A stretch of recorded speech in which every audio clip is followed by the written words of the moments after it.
right, so today's webinar is going to be on templates. This is going to be an intermediate training session, so I'm not going to go step by step on creating a template. This is more to kind of talk about the different types of templates as well as the structure. If you guys have questions, you can certainly put them in the chat box, and I will I will answer them as I go along. So I apologize, I didn't introduce myself. My name is Sheree, and I'm an account manager here at Workamajig. Some of the areas that I will be talking about today is the importance of setting up templates, the proper setup of templates, and we're going to be talking about the different types of templates and their structure, because depending on the type of template you're using can also determine what options you should have turned on or off. And then, of course, the last piece that I wanted to talk about are how the templates can actually feed into some of our reporting. And you might already have your own reports, but I will show you at least a couple of them that are in my system. And if you would like me to share those at the end, I'm more than happy to do that for you as well. All right. So why is it important for you to set up templates? They are one of the most powerful aspects of Workamajig's project management system. They will allow you to standardize and simplify your workflow, and they will also save you time and increase efficiency. And I cannot stress that enough. Also, if you set up your templates properly, then you'll also be able to feed those into different types of reporting. So I'm in the help guide right now for those of you who have never been in here. So if you type in the word templates, you can actually see that we have project templates training for agencies. So you can certainly go in there and you can also follow this as well. So I'm not going to go through everything that's listed here. Like I said before, this is more of an intermediate, so you should already know how to enter a template into the system. And hopefully you've already been using them all along. So the other thing I wanted to mention too about your templates is if you take the time to streamline them, you can actually add predefined estimates. You can add to-dos and file folder structures to them, which is also going to reduce the time that you guys use when you go to create a new project from them, okay? And the other ways that you can use our templates is you can also link them to our project request forms, as well as your opportunities. Now, I'm not going to go through those two areas just because, again, I just want to focus on the templates and their structures and your library. How do you build your library, or what should you have in your template library? Okay. All right. So I have a couple of templates that I've already created ahead of time. And so I'm going to come down here. First, I just want to kind of go over the structure of what you should have in your template. So in this case, if I go to my schedule here, and you guys might have them a lot more involved. This is just kind of a simple short template that I just wanted to show you. I'm more concerned about the columns that you have here. And really, you don't need a lot. You just can have what you see here that I've got listed here. The first thing is kind of defining your tasks. Those are those steps that it takes to complete that particular job. So you can create phases, which you're actually seeing here. So I have my pre-production phase, concepting, design, deliverable, or delivery, I should say. So you guys can create these multiple ways. I can also use this more button and do a collapse all. When I do that, I can see those phases. And of course, I can see those task IDs and the track budget. The task IDs kind of keep you in line with what task you're actually on.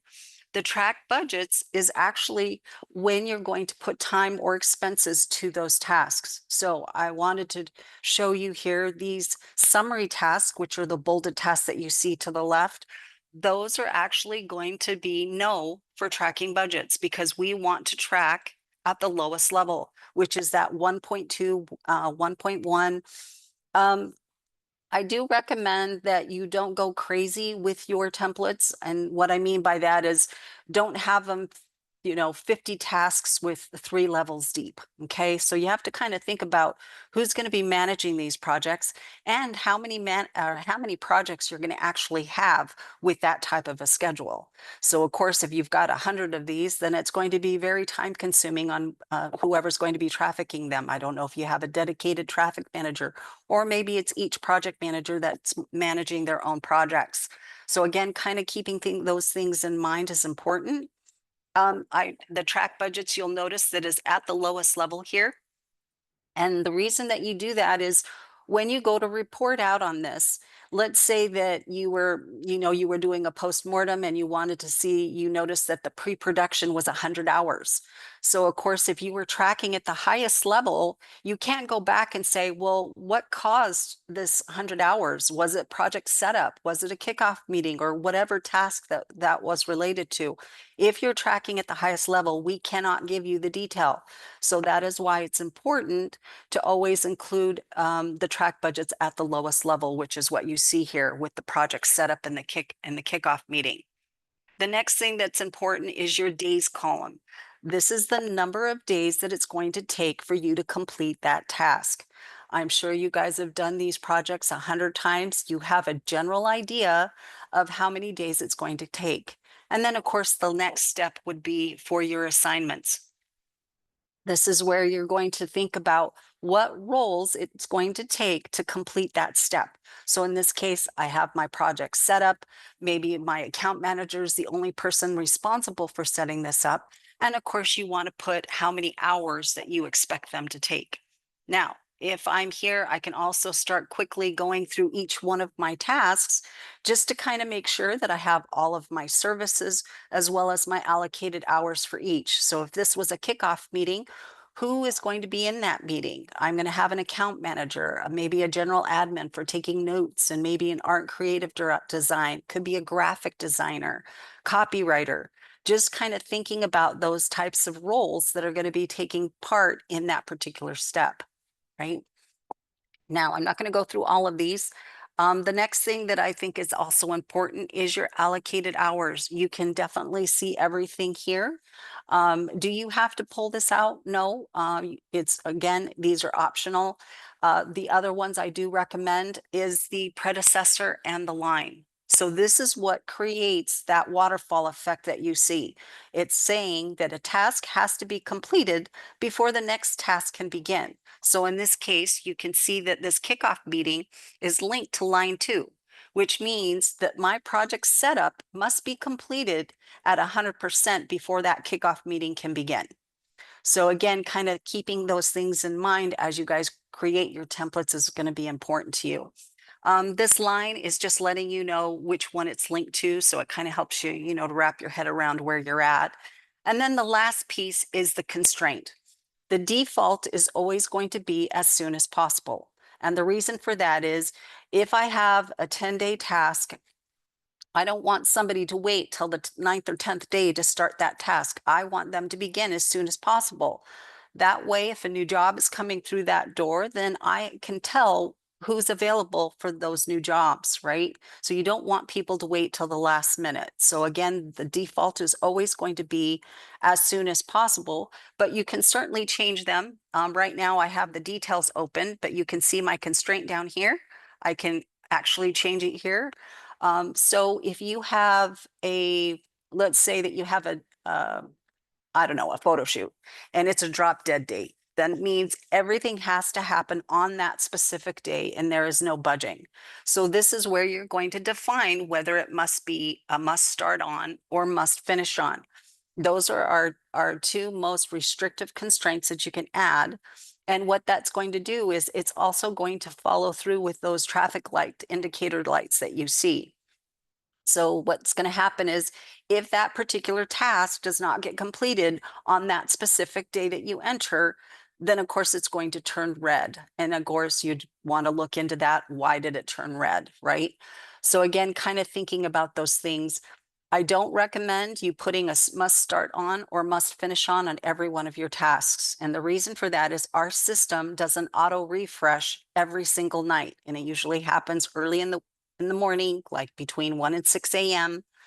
And what it's going to do is it's going to go through every single project, look at who's put time to it, who's closed a task. If a project's been closed, it actually does a complete refresh. And if you have everything changed to must start on or must finish on, you're telling the system that you don't want that auto refresh to kind of take place.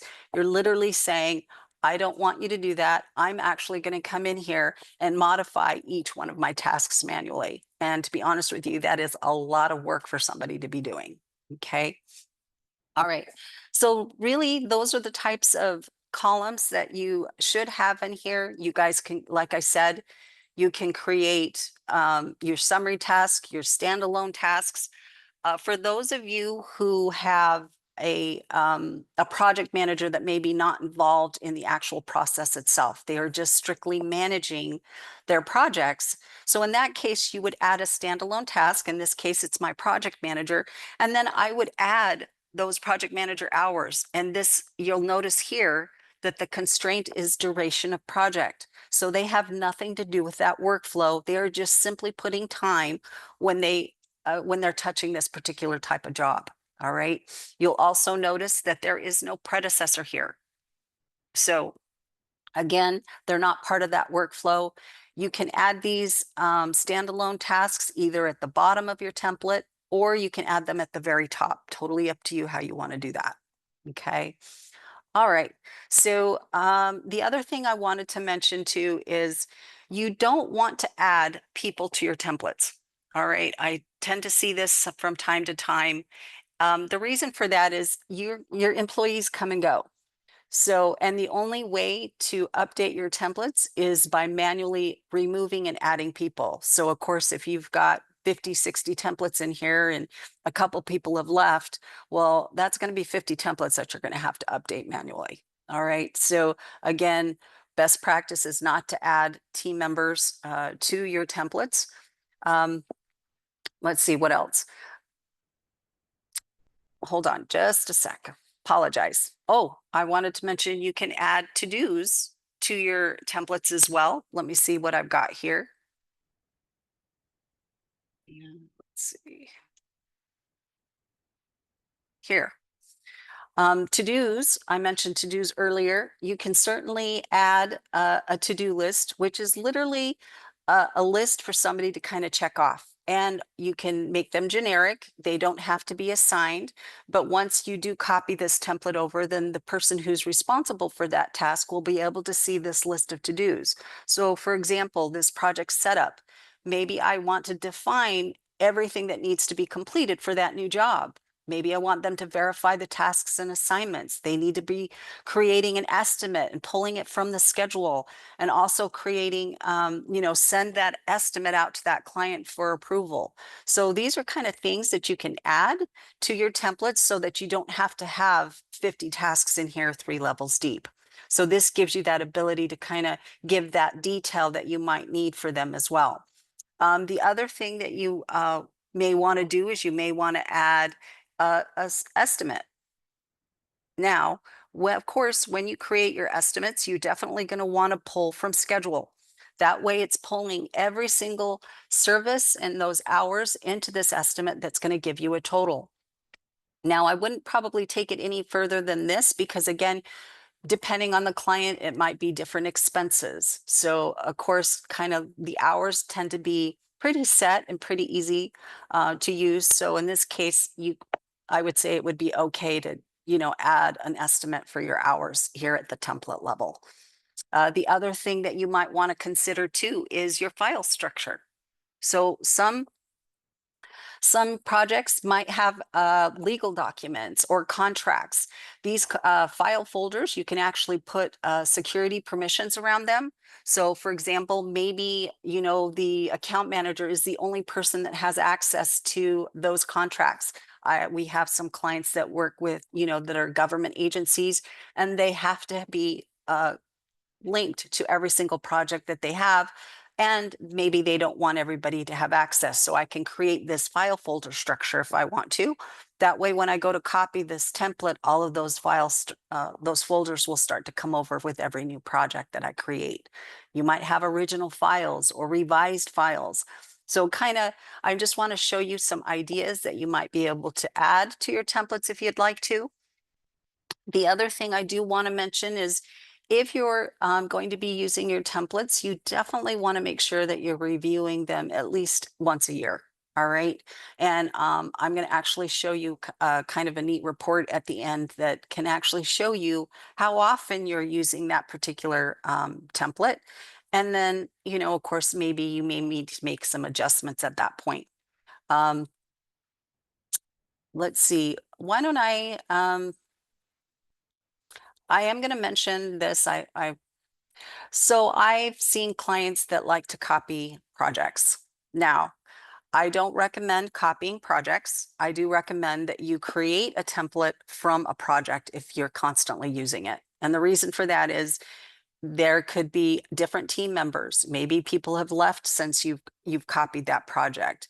There could be multiple estimates and change orders on that particular project that you copied over, and you're not going to need all of those because it pertained to an older project.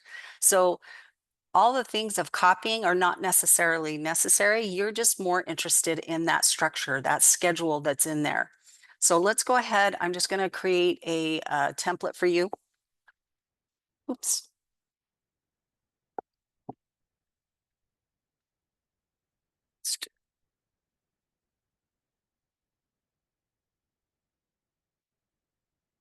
Let's do today's date.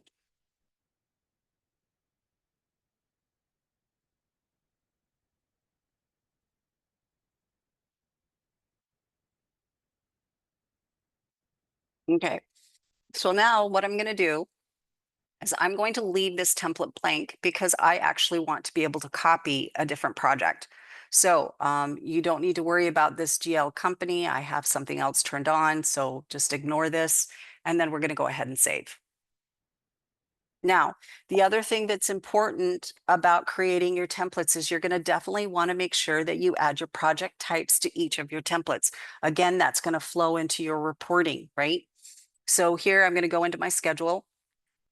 You'll notice here that I have nothing here in my schedule, but if I come over to my middle show templates icon here, I can definitely come in here and I can put in a project number. Oops, let's see if I can find one in here. Oh, here we go. So this is a project that I had. So now if I select that project, I can see the list of all of those tasks and services that might be related to it. And at that point, I can go ahead and say copy all tasks. So now, based off of a project that I use all the time, I've now created a whole new template, and you can actually see that I have all of my assignments here as well. All right. So again, it's very easy to create a template from a project. So again, best practice is not to copy projects, just create a new template for that. All right. Let's talk about the different types of templates. So we have our standard templates in our system. Yours, if you're a new client, you have predefined ones. If you're, hold on just a sec.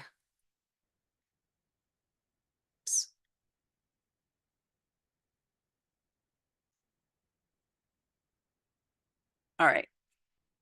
So for standard templates, you do have predefined ones when you actually join up with Workamajig. You may have modified them, you may have deleted them, but again, they are there for you to be able to use. Do you have to recreate the wheel? No, you can actually modify the templates that we've had and given to you. Now, I've got a lot more than probably what you have in your own system. That's just because, I've been in this for quite some time. Now, like I said, you want to have your project templates to mirror the different project types that you're doing. So again, it's important to add that project type to each one of your templates here. And you may have more than one template per project type. So for example, maybe direct mail pieces. Maybe it could be, you know, a trifold versus a bifold. It could be really anything you want in regards to those templates, anything that's going to make your life easier when you go to copy it. The other thing that you can also do is you can create different rounds. So I might have a template, I think it's down here at the bottom, where I can create multiple rounds. So I have my rounds 1 through 4 here. And I can actually use this to drag and drop into a particular template that I already have created. Or when I go to copy the template and create the new job, I can actually pull in these rounds. So for example, maybe you have 2 rounds as a normal, you know, a normal revisions for your typical project, but then you have those rare clients that might have 3 or 4 rounds. You can simply drag and drop these phases right into those templates. And what I mean by that is I can come in here, go to my short one here. Let's go.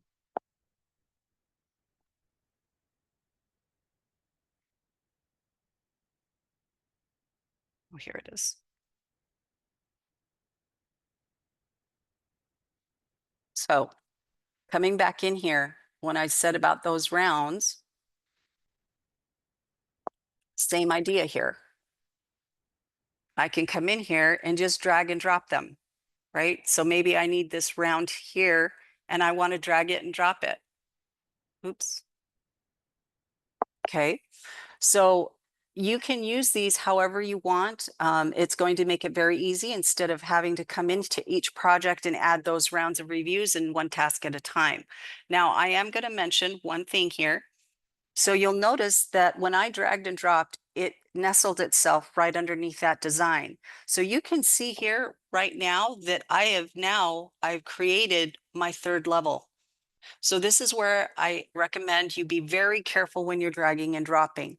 Always make sure you have that task ID out. That way you can see exactly where you're dropping it. Because in this case, maybe I don't want it to be nestled under there. I actually want to move that task out because maybe that's a phase in itself. It's not part of that design phase. I want that round all by itself. And maybe I need to add 2 or 3 more rounds to this. The other thing I'm going to mention is when you go to drag and drop, you definitely want to make sure that you highlight all of your tasks. Oops. Unlink them, and you'll notice that my predecessors are gone. You're going to save and then link them again. And now they're all going to be a part of my schedule. One thing about the dragging and dropping is you can actually add that whole phase to your schedule and it will not be linked to those tasks above it.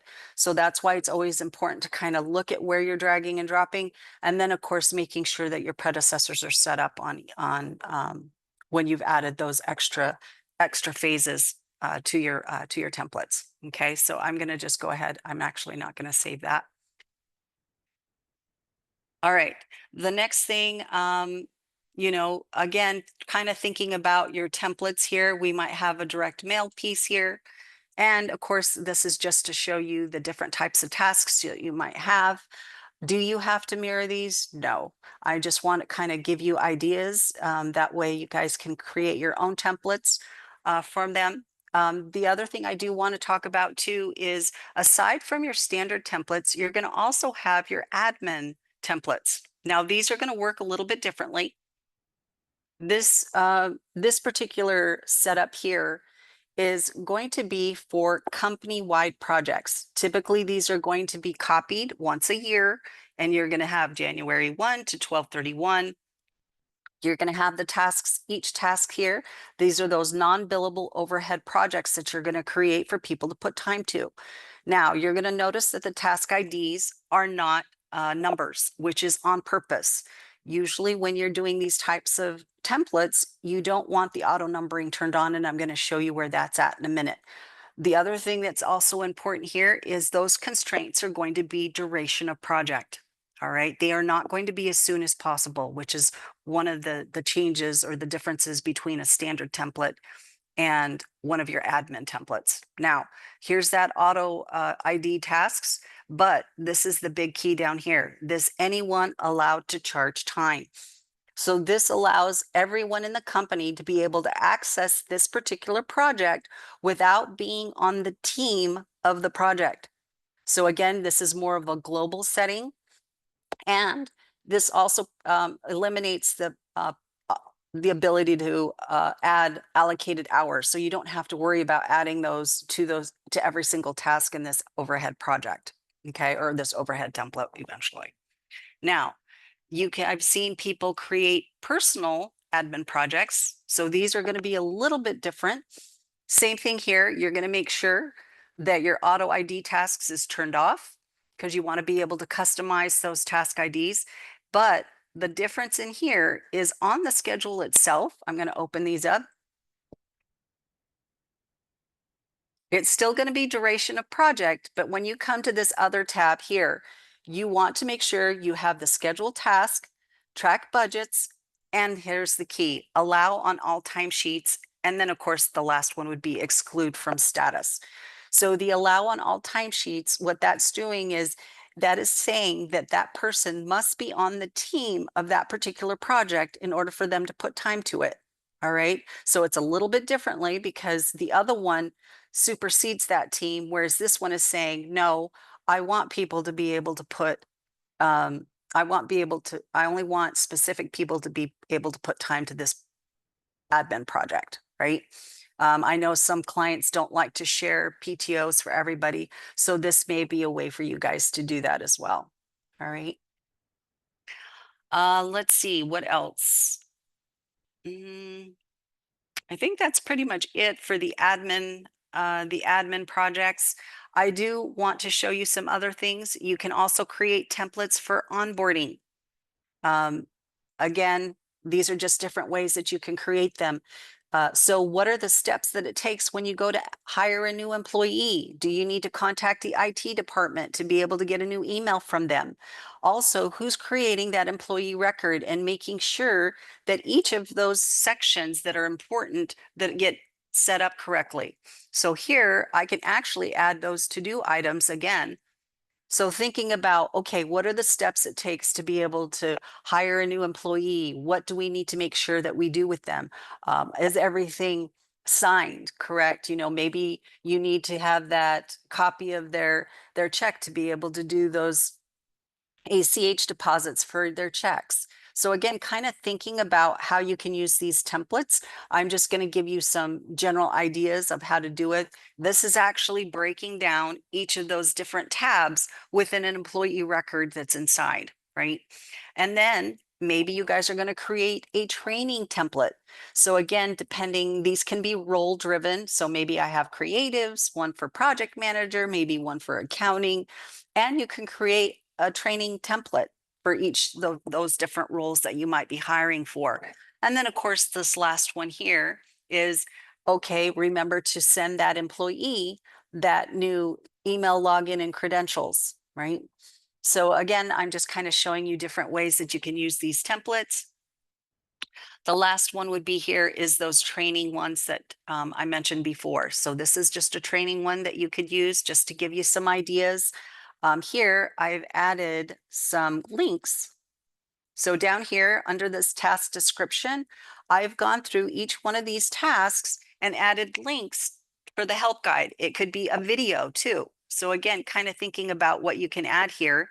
This one doesn't particularly have one, but again, here's some help guide links as well as a video when I want somebody to review the Today Creative page and, you know, how are they going to use those task cards and what are they used for? So this gives those new employees the ability to kind of work with a project, work with a task, and kind of show them how it's going to be used. But of course, once they start using those, once they start to be placed on real projects, then they kind of have a general idea of how they're going to be used. So in this case, you definitely would want to make sure you put the assignments in here, put in those hours for that new employee. And then of course, this would make a live project for them to be able to work on through training. All right. So again, this is kind of just going through all those different phases. What's important for those roles that you want them to be trained on, right? All right.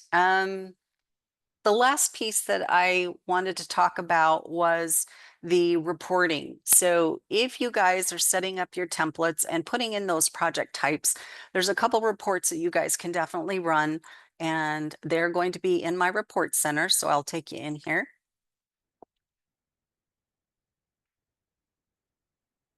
So I have this average project recap analysis. So what you can do with this is it's going to give me the average of the types of projects that I'm doing. So here I might have my budgeted hours so you can see all of my different project types. My average for my labor budgets are 20 hours on this one, or in this case, let's take this one, the brochure collateral. So when I'm collapsed, it's giving me the average. But if I click into that, this is actually showing me the actuals for each of these type of jobs. And you'll notice that I've blown some of those averages out, right? Here's one that's 1,000. So this is where it's kind of important for you when you're going to review those templates. If your average is, 100 and you're seeing that some of these are 800, 1,000, then the question is, are you really estimating your jobs correctly? Do you need to be bumping up those hours on those estimates or those templates that you've been creating? Maybe that's something that you guys will want to look at, but with this type of report, you'll definitely be able to see that. So again, this is just a way for you to be able to use this report. I have, just remember when it's collapsed, it's just showing me the average. And then of course I can go into the nitty gritty, into the detail, click into each one of these. And then this is where you can see a lot more detail in this. So again, the labor results, are we on target? So again, this is a great report that you could create just using those project types. Another one that people like to use is, let's see, where is it? See if it's at the top.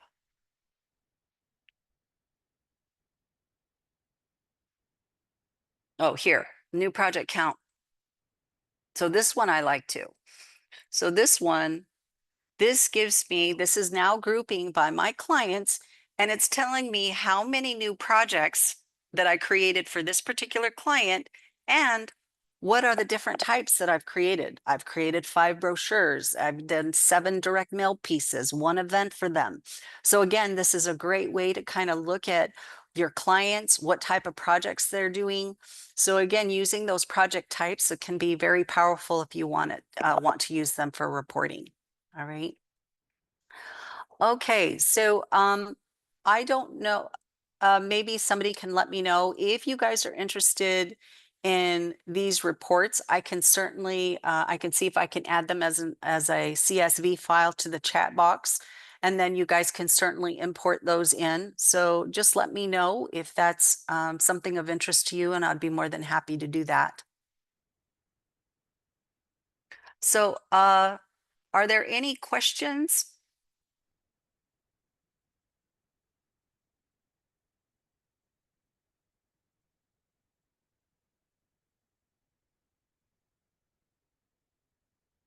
Oh, it looks like I have a Q&A here. Hold on.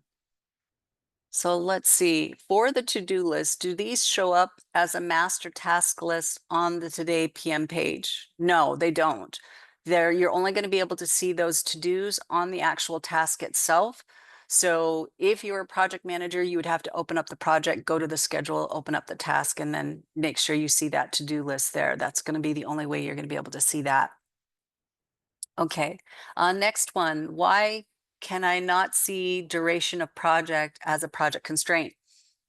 Most likely you have it nestled. So what I mean by that is that task cannot be linked to anything else. So let me come back here. Let's see, templates.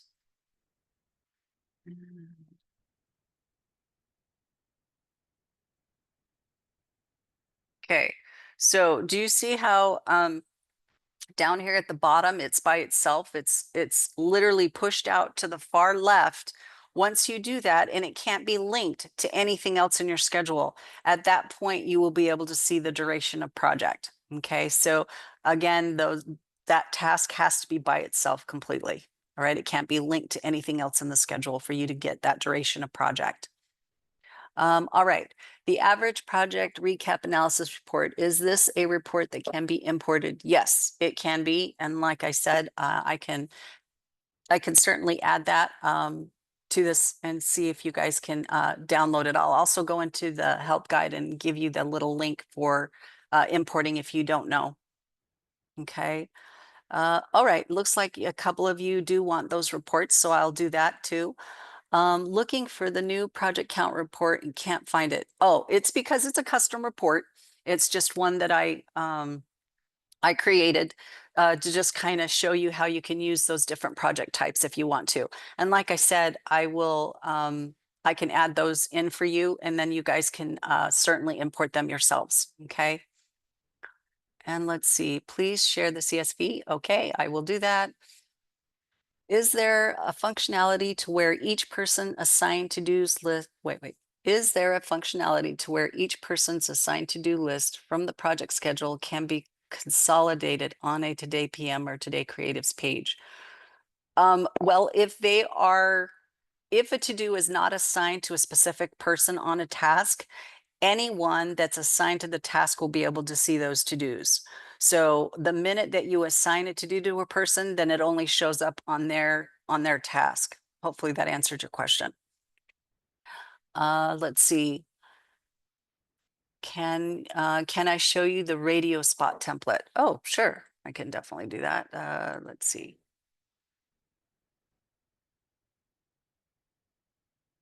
This is what it looks like. Okay.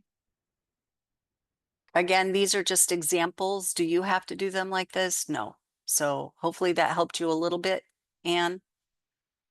Uh, okay, not a question. Looking for the report. Yes, please. Yes, please for the report. Okay, awesome. So I will, um, Josephina, did you have a question? If you do, did you want to put it into the little Q&A for me?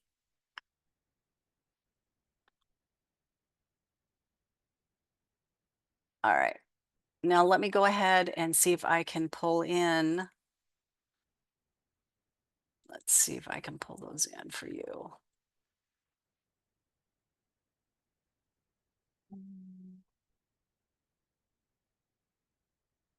Bear with me for just a sec.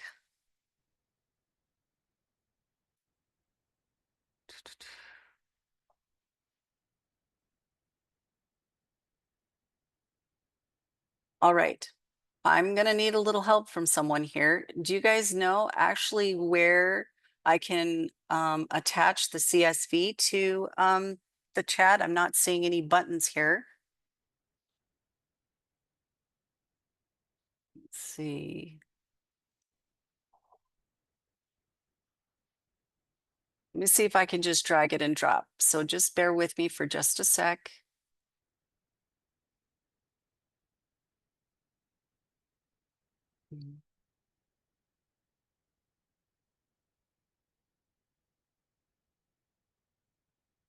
Oh, okay. So apparently the chat might be disabled. So for those of you who are interested in those two reports, email in support@workamajig.com and just tell your account managers that you would like the two reports. They can send it to me and then I will be more than happy to share all of those for you. Now, for those of you who don't know how to import, so I'm going to come into here really quick and importing custom reports. Okay, so this is what I'm going to show you. So when you come down here, after you've received that CSV file, you're going to come to Admin Manager, Import Data, and then you will just type in the word view, and then you'll be able to grab that file and import it into your own system. So I'm going to put this in the chat.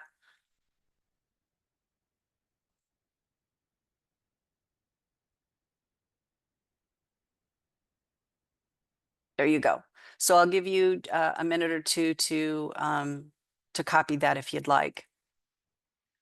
How important do you find the days column? I find this very unpredictable with client delays. How does the days column get used in general? It's basically to kind of help you define how long that particular step or task is going to take, right? I mean, you've done these particular jobs 100 times, so you should have a general idea of how many days it takes. And yes, it can change depending on the client, but again, those templates are just as a guide, just an estimate of what they should be. And of course, depending on that particular client, it could go up or down, right? You might have some clients that are just dragging their feet all the time. So you may have to bump those hours or those days columns up. So I do think that they are very important. It helps to also see your timeline. When does my project actually end based on the type of schedule that I've set up? So it gives you that project end date. So hopefully that answers your question, Anne. Okay, so that looks like about it for now. So again, like I said, you can certainly email into support and I will get you those two reports for you guys to download. And again, you know, the video will be available in 2 or 3 days. Just go back to our support guide. You can come up here to the top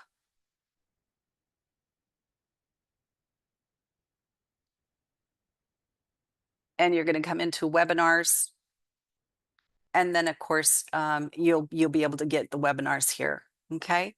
So just give us 2 or 3 days before it actually shows up here. All right. Thank you and hope you guys have a great day.